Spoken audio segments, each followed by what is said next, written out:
Silakan duduk Bapak Ibu. Haleluya, haleluya. Saya sapa Bapak Ibu dulu semua. Shalom Bapak Ibu. Shalom, puji Tuhan.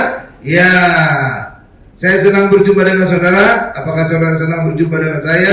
Amin. Pasti. Karena akan diberkati. Iya kan?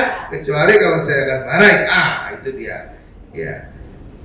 Hari ini adalah kitab ke-22. Sebelumnya saya akan menyebutkan dulu ayat 2 Petrus 1 ayat 2. Ya, kenapa ini penting? Karena ini luar biasa.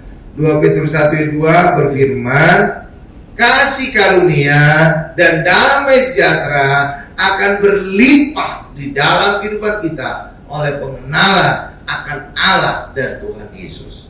Itulah sebabnya saya berjanji dalam hati saya berjanji kepada Tuhan selalu mengkhotbahkan tentang Allah dan Tuhan Yesus, agar setiap kita semakin mengalami kasih karunia dan damai sejahtera.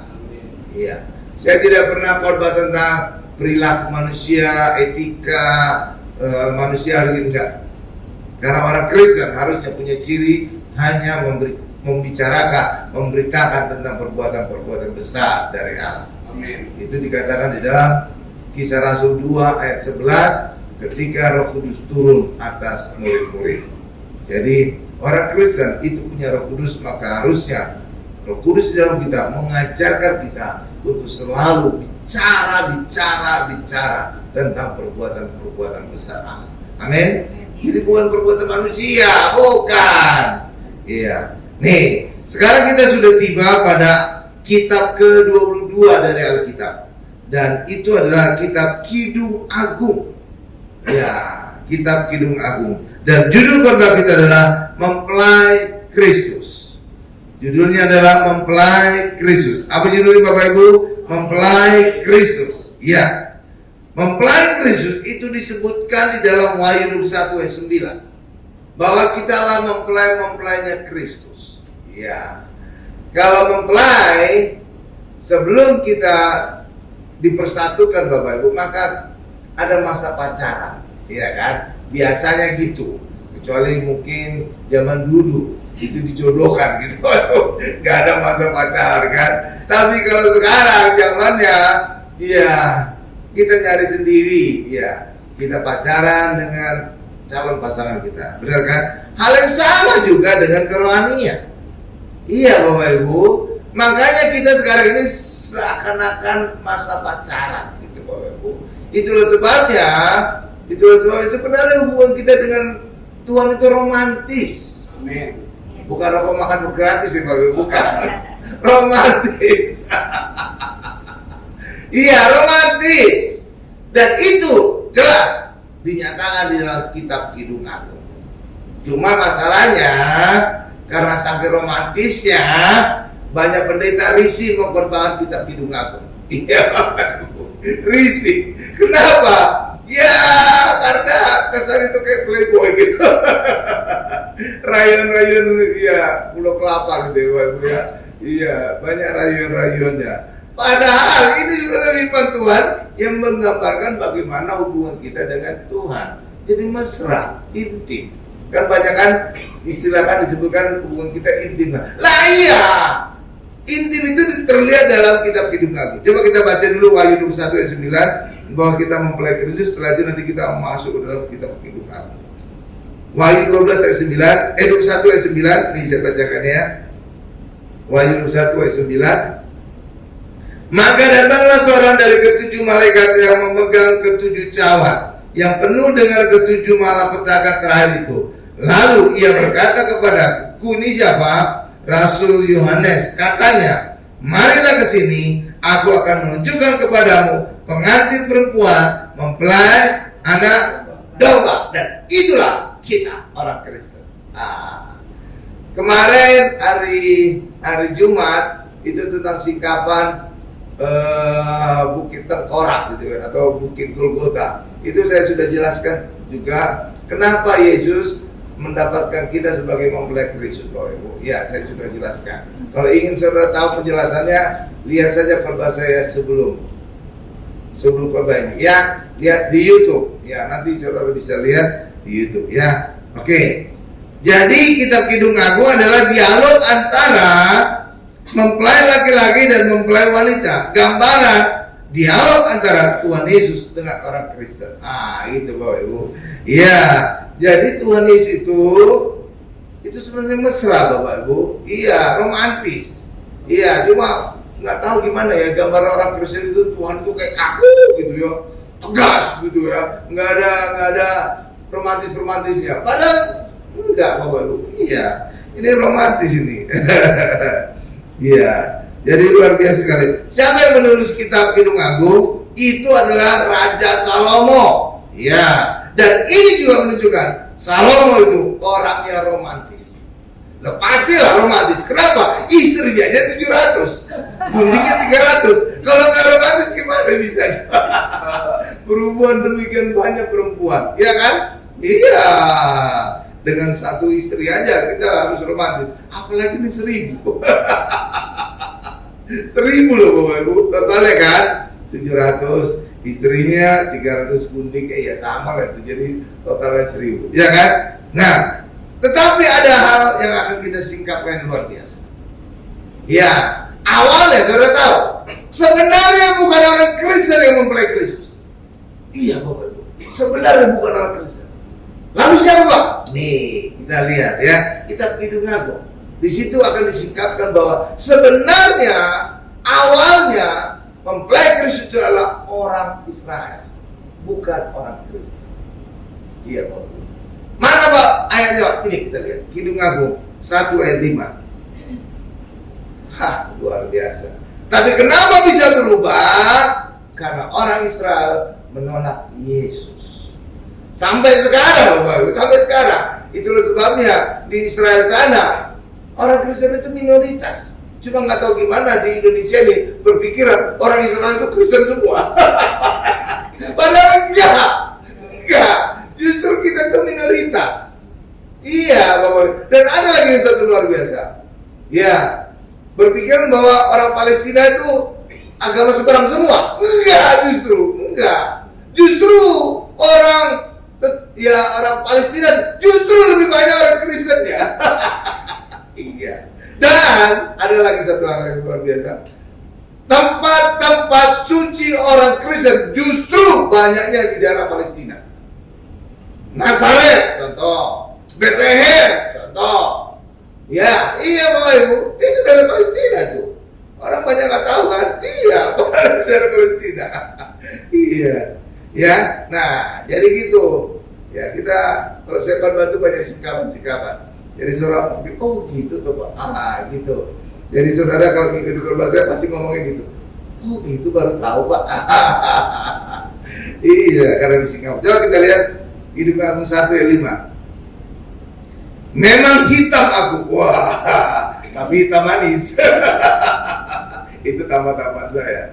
Memang hitam aku, tetapi cantik. Berarti yang gombal ya, yang ngucap ini siapa? Mempelai laki-laki ya. Iya. Wanita perempuan.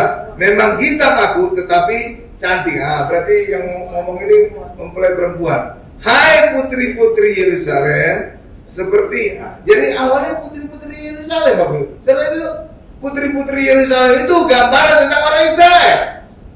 Jadi awalnya ini mempelai Kristus itu ini orang Israel. Nah, seperti kemah orang Kedar, seperti tirai-tirai orang Salma. Tuh, lihat. Jadi awalnya itu mempelai Kristus itu orang Israel. Makanya disebut putri-putri Yerusalem. Ya, iya. Tapi kenapa bisa berubah Pak? Nanti kita lihat ya. Bagaimana bisa berubah dari orang Israel berubah menjadi orang Kristen. Ya. Oke ya. Jadi kalau putri-putri Yerusalem menunjukkan awalnya mempelai Kristus adalah orang-orang Israel, bukan orang Kristen. Tetapi oleh penolakan orang Israel akan Tuhan Yesus sampai sekarang, maka Tuhan Yesus pergi ke bangsa-bangsa lain. Itulah kita orang Kristen sekarang ini. Tuh. Jadi kita itu sebenarnya bukan awalnya kita jadi mempelai program Tuhan. Jadi ini ibarat kayak orang di perusahaan atau plan B, plan B, plan B. Karena plan 1 gagal, plan B masuk gitu Bapak Ibu. Dan plan B-nya kita jadi memblacklist, gitu Bapak Ibu. Tapi awalnya bukan kita, orang Israel, iya ya, iya. Nah, saat Tuhan memikul salib Via Dolorosa, iya, Yesus juga berkata, hai putri-putri Yerusalem. Oh, ini belum ada catatan saya, coba dibuka. Ini putri atau Ina? Putri. Oh, putri. Putri-putri Yerusalem. Ternyata cocok. Namanya putri. Iya. Sama dengan ini ya, putri-putri Yerusalem. Lukas 3 ayat 8. Coba kita buka Lukas 3 ayat 8. Lukas 3 ayat 8. Nah, ini pada saat Tuhan Yesus memikul salib, wanita-wanita Yerusalem menangisi Yesus, ya. Lalu apa? Yesus menjawab, inilah jawabannya di ayat ini. Ya. Jadi Yesus bukan mengasihi dirinya, justru menghibur putri-putri Yerusalem. Nih, Lukas 3 ayat 8. Ya. Saudara lihat, tidak disebut perempuan-perempuan Yerusalem, putri-putri Yerusalem, atau bukan ibu-ibu Yerusalem. Karena artinya apa? Ini masih gadis. Inilah mempelai Kristus. Saudara itu mempelai kan masih gadis kan, berarti kan? Iya. Jadi nggak ada kan ibu-ibu Yerusalem? Nggak ada kan? Ya, Lukas 3 ayat 28. Ini saya bacakan. Yesus berpaling kepada mereka dan berkata, hai putri-putri Yerusalem, janganlah kamu menangisi aku, melainkan tangisilah dirimu sendiri dan anak-anakmu. Kenapa Yesus berkata demikian? Anda tahu nggak? Jangan tangisi diriku, tapi tangisilah dirimu dan anak-anakmu. Kenapa Yesus berkata demikian? Anda tahu kenapa? Karena lewat penolakan mereka terhadap Yesus, terhadap perlindungan Yesus, maka selama berabad-abad orang Israel mengalami aniaya di seluruh dunia. Di seluruh dunia loh Bapak Ibu. Iya, jadi seluruh dunia itu nggak tahu gimana ya. Israel itu kayak dijadikan musuh bersama. Bingung juga, gitu kan? Iya kan? Iya, bukan hanya di Jerman, di mana-mana Bapak Ibu. Tapi puncaknya adalah di Jerman. Sehingga 6 juta orang Israel dibunuh di kamar gas. Di kamar gas loh Bapak Ibu. Jadi kamar gas itu mengerikan. Sekali bunuh dia bisa ribuan orang Bapak Ibu mati di kamar gas. Kok bisa Pak mereka mau di kamar gas? Ditipu mereka. Dibilang, kamu kan sekarang kan sakit kulit korengan. Lah iya, biasa kalau kamu pengungsian itu biasanya nggak terawat kesehatannya, kebersihannya, maka mereka sering sakit kulit. Maka ditipu mereka, dibilang, kamu sakit kulit semua kan? Nah sekarang kamu akan dimandikan dengan gas supaya kamu sembuh semua. Gitu Bapak Ibu. Iya, ditipu gitu. Makanya mereka mau masuk kamar gas itu. Padahal penjaganya cuma 1-2 orang. Kalau mereka tahu mereka akan dibunuh, memberontak mereka. Itu gak ada artinya itu pengawal 2 orang. Ya kan, peluru paling berapa? Magasin itu berapa? 20 isinya. Paling bisa 20 dia nembak. Setelah itu mati dia dikeroyok. Benar kan? Iya kan? Tapi karena ditipu, mereka sukarela mandi. Nyatanya ketika mereka masuk kamar gas, buka baju semua kan, mandi kan, dijatuhkan gas beracun yang mematikan. Matilah semua. Iya ditipu mereka, dimandiin biar kamu sembuh dari sakit kulit. Ya itu, nyatanya mati Bapak Ibu. Dan begitu banyak matinya, berarti tipuan ini sama-sama meyakinkan banget. 6 juta orang bisa mati di kamar gas. Wow. Dan sekarang di Israel ada peringatannya di satu tempat namanya Yad Vashem. Yad Vashem. Ya, kalau orang ke Israel umumnya diajak ke tempat itu. Ya, umumnya, nggak selalu sih. Saya ke Israel 4 kali, saya diajak ke tempat itu 2 kali. Jadi 2 kali nggak diajak. Nggak tahu gimana tuh ya. Ya udahlah. Ya, tapi justru lewat gitu ada tempat yang kunjungi, ada yang enggak. Jadi lengkap saya dapatkan tempat-tempat yang dikunjungi. Jadi umumnya tempat-tempat Israel saya dapatkan, saya kunjungi gitu. Kecuali satu tempat yang belum saya kunjungi itu yang diceritakan Pak Tommy, ada satu daerah itu tempat orang Israel agama Kristen. Itu saya belum pernah datang ke situ. Iya Bapak Ibu, ya. Cuma itu, yang lainnya saya udah datangi semua. Mulai dari Gunung Hermon, mulai dari Malang, Laut Mati. Wah, udahlah semua itu. Udah 4 kali. Ya, nah, jadi itu Bapak Ibu. Jadi Yesus mengatakan kepada putri-putri Yerusalem, jangan tangisi aku, tapi tangisilah dirimu dan anak-anakmu. Karena enggak lama kemudian, tahun 70, tentara Romawi datang mengepung Yerusalem, dibakar itu bait Allah, dihancurkan, dan orang Israel banyak diangkut jadi budak, tersebar ke seluruh dunia. Iya, Bapak Ibu. Saudara tahu nggak? Di Indonesia itu ada tempat orang Israel, Bapak Ibu. Masa sih, Pak? Iya. Dan tempatnya juga yang tidak terduga. Saudara di mana? Di Sumatera Barat. Ada di situ. Bahkan ada sinagogenya. Tuh, kok mereka nggak nolak, Pak? Ya zaman dulu kan belum pakai agama mereka. Iya, agama mereka itu kan abad ke-6. Sedangkan peristiwa diaspora ini abad pertama. Jadi orang Israel tersebar ke seluruh dunia. Gitu Bapak Ibu. Oke ya. Ya, lanjut. Jadi hubungan Tuhan Yesus dan orang Kristen. Coba kita lihat lagi rayuan-rayuannya Bapak Ibu ya. Kidung Agung 1 ayat 15 sampai dengan 16. Makanya tim pendeta itu risih korban ini. Nih lihat bahasanya ya. Iya, jangan saja pendeta masih risih kalau baca ayat ini. Kidung Agung 1 ayat 15 sampai 16. Nih lihat. Lihatlah cantik engkau. Oh, mana ada pendeta cantik.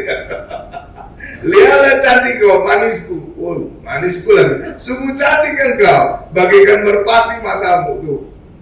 Kan risih gak pendeta kan kalau ngucap. Ya lanjut lagi. Lihatlah tampan engkau kekasihku, sungguh menarik, sungguh sejuk petiduran kita. Tuh kan? Kalimat-kalimatnya kalimat yang ini gitu Bapak. Ya jelas aja pendeta risih banget. Ya kan? Tuh. Lihat Bapak Ibu. Dan kalau saudara lihat lagi ayat-ayat yang lain, itu banyak lagi rayuan-rayuannya. Nanti saudara baca di rumah ya. Ya kalau saya nggak sempat baca nih. Kidung Agung, pujian dari mempelai wanita kepada mempelai laki-laki, itu Kidung Agung 5 ayat 9 sampai 16. Terus pujian mempelai laki-laki terhadap mempelai wanita, itu Kidung Agung 6 ayat 4 sampai 12. Ya, saudara bayangkan aja lah betapa mesranya hubungan kita dengan Tuhan Yesus. Iya Bapak Ibu. Iya, mungkin aja saudara juga yang pernah pacaran nggak semesra ini gobalan. Iya Bapak Ibu. Iya, ini benar-benar ya. Salomo itu wow, luar biasa. Iya. Ayat-ayat ini menunjukkan Tuhan Yesus dan orang Kristen saling memuji dan saling mengasihi. Nah itu Bapak Ibu.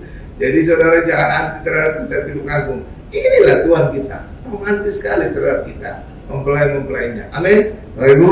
Nah, pada kitab ini terlihat lebih banyak Tuhan Yesus memuji orang Kristen daripada orang Kristen memuji Tuhan Yesus. Ternyata Tuhan Yesus yang lebih banyak merayu kita.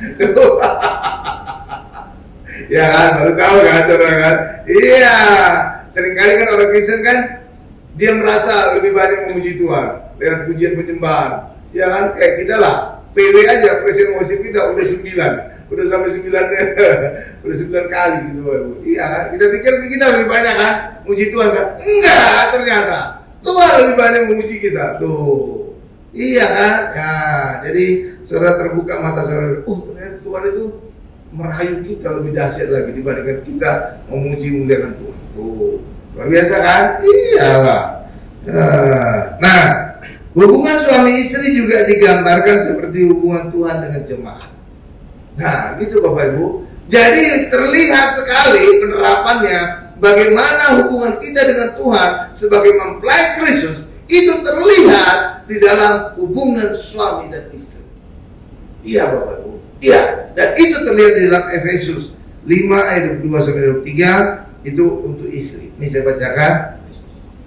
Efesus 5 ayat 22 sampai dengan 23.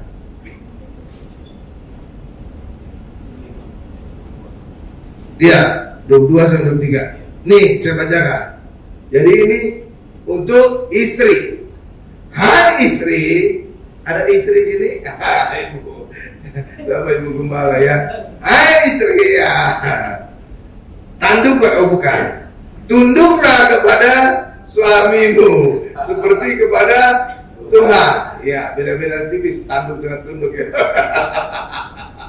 Tunduklah kepada suamimu seperti kepada Tuhan. Jadi tanpa syarat. Banyak istri berkata, saya akan tunduk kepada suami saya kalau dia baik, kalau dia murah hati. Nggak ada itu tambahan murah hati. Benar kan? Kalau dia baik, nggak ada kan? Jadi ini tunduk itu tanpa syarat. Iya, iya Bang. Tapi bukan berarti istri itu jadi bisa suami bertindak semena-mena. Enggak. Nanti kita selesai. Kita baca dulu ayat 3-nya. Karena kenapa istri tunduk kepada suami? Ini dia alasannya. Karena suami adalah kepala istri, sama seperti Kristus adalah kepala jemaat.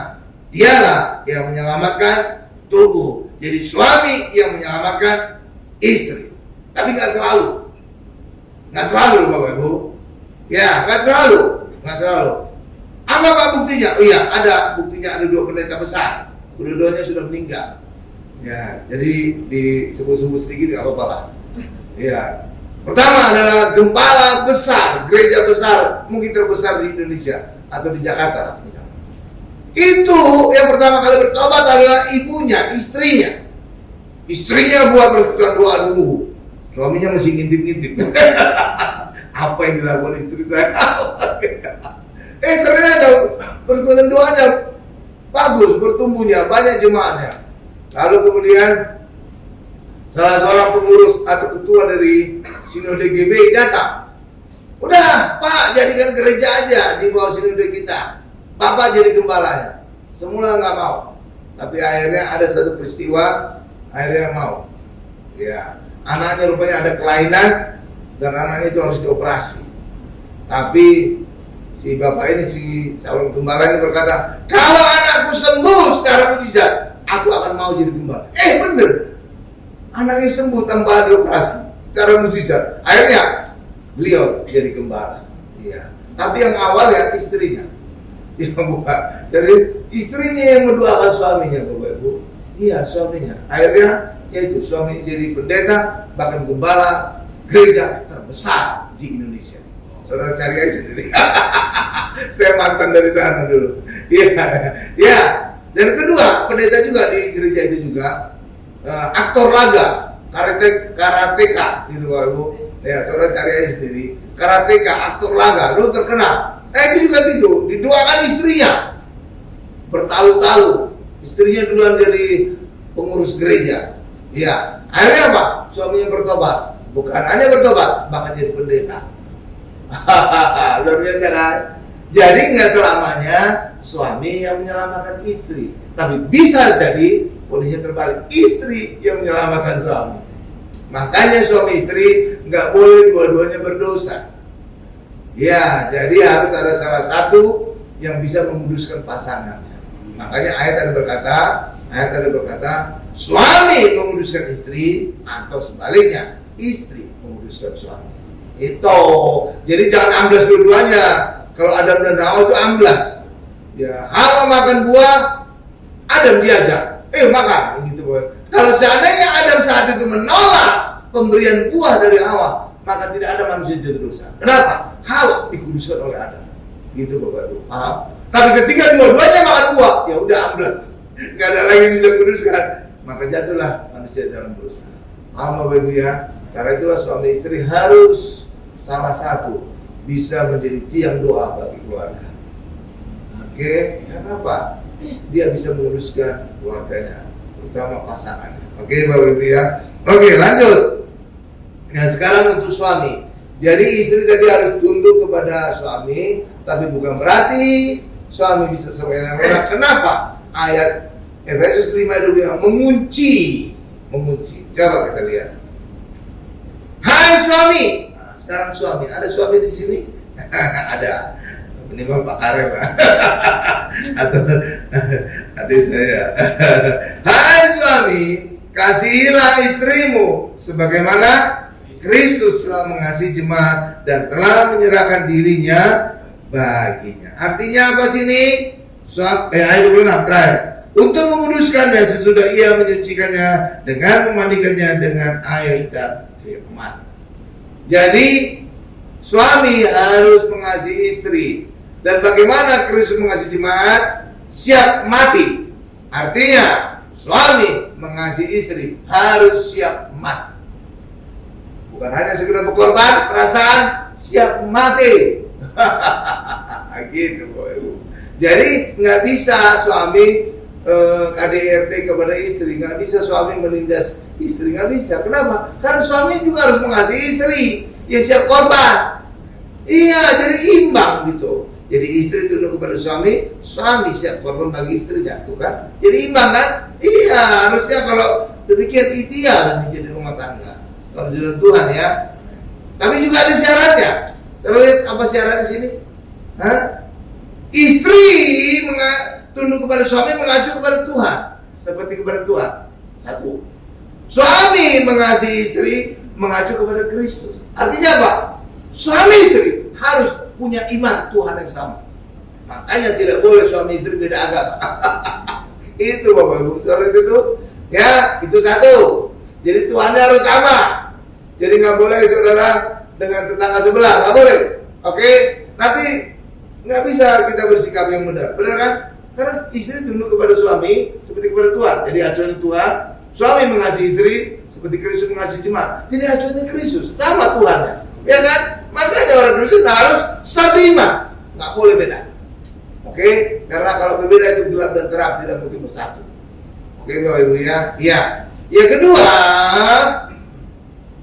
suami istri harus mengenal Tuhan dan mengalami kasih Tuhan di dalam dirinya. Iya, kalau mereka tidak mengalami Tuhan dan dipenuhi oleh kasih Tuhan, bagaimana mereka tahu istri tunduk kepada suami? Bagaimana tahu suami mengasihi istri? Benar kan, Bapak? Jadi mereka harus mengalami dulu Tuhan, harus tahu dulu Tuhan, dipenuhi Tuhan dulu, baru mereka bisa tahu bersikap yang benar kepada pasangan. Benar itu?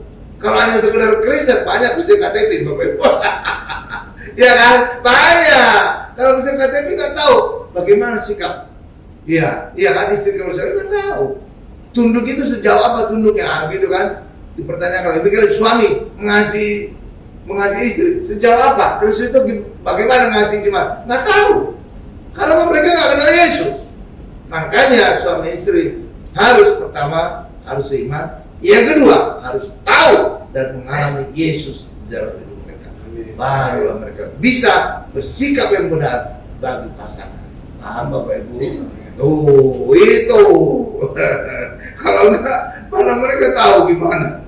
Iya kan? Oke, lanjut. Nah, kita kembali ke Kidung Agung lagi.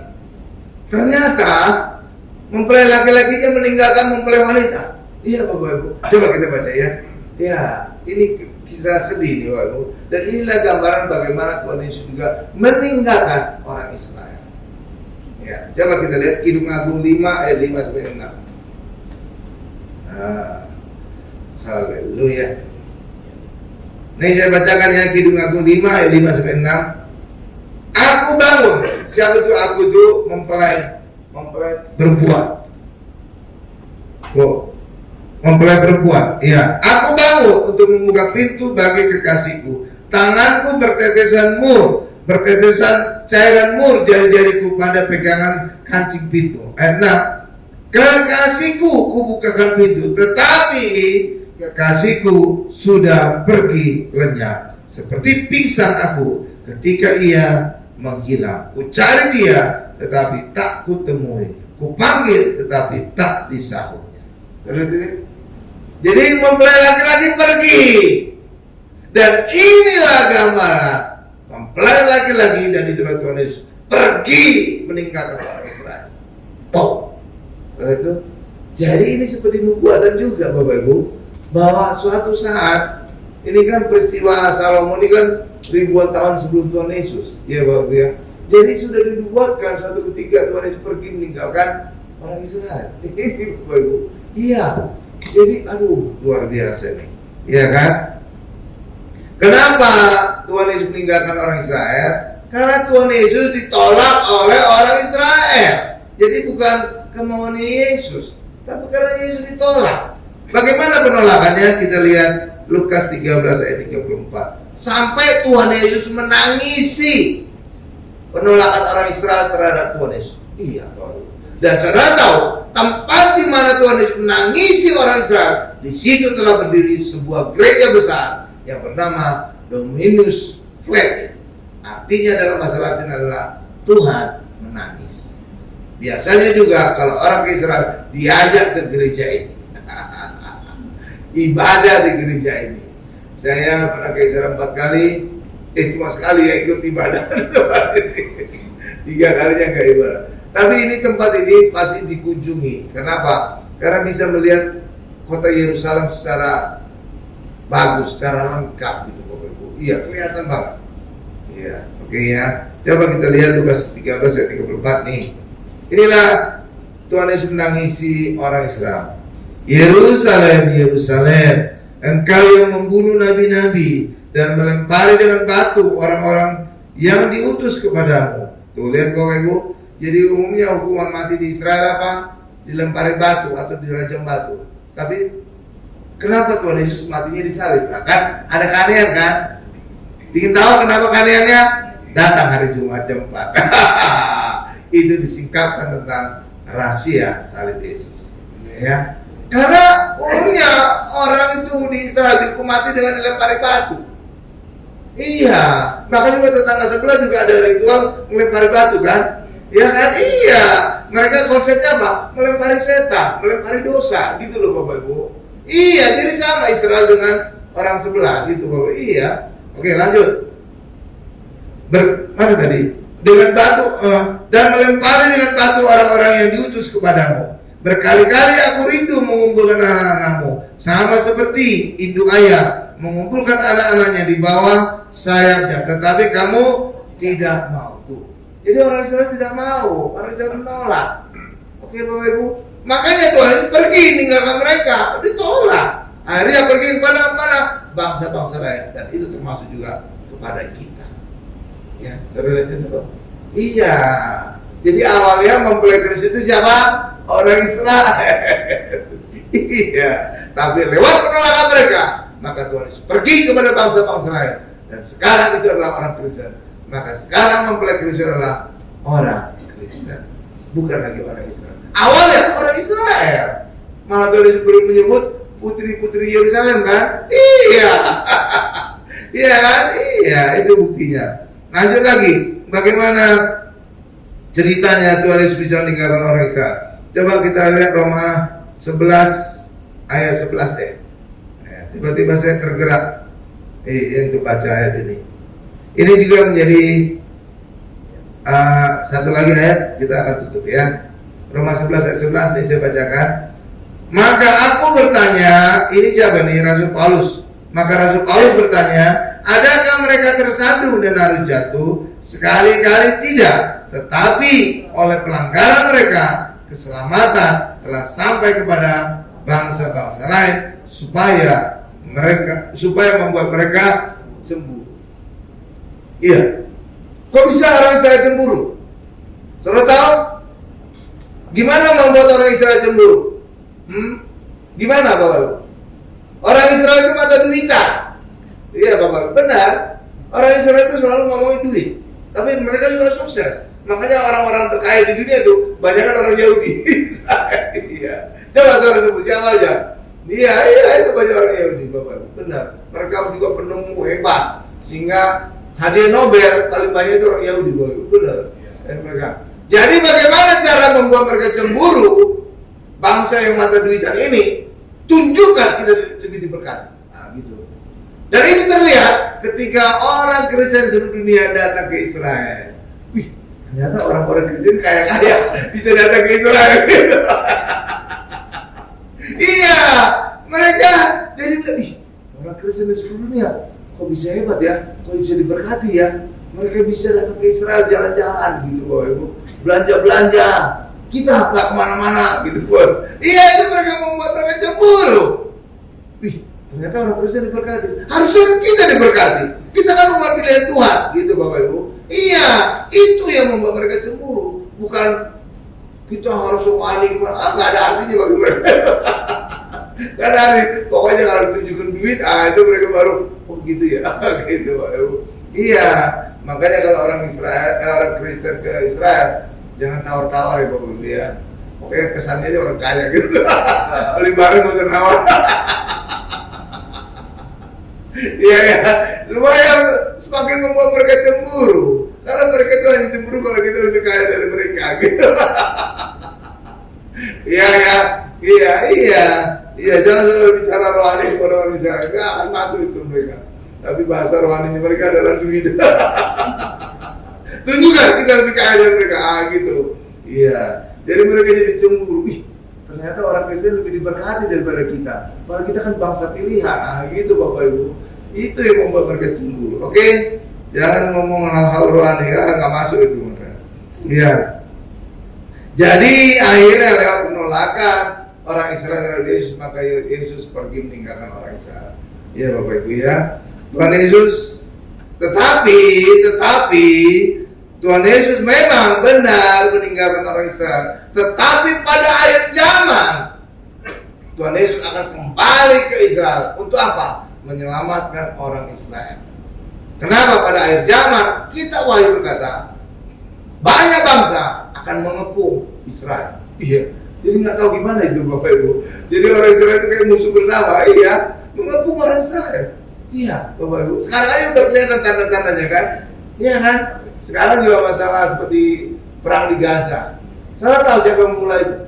Ya mereka juga. Mereka nyerang-nyerang ngebom Israel. Tapi Israel ngebalasnya berlebihan. Memang gitu. Karena apa? Mereka ingin membuat siapapun yang menyerang Israel akan dibalas ratusan kali lipat ganda. Gitu Bapak Ibu. Untuk membuat orang jerah. Jangan lagi macam-macam sama mereka. Nanti kita dibalas, diserang lebih banyak lagi. Gitu Bapak Ibu. Makanya kan itu belum habis-habis ya. Belum puas mereka membalas. Iya Bapak Ibu. Iya itu betul. Tuh, ya, mungkin Bapak Ibu ya. Jadi pada akhir zaman nanti banyak bangsa akan mengepung orang Israel. Tapi pada saat itulah, kondisi itulah Tuhan Yesus datang menyelamatkan orang Israel.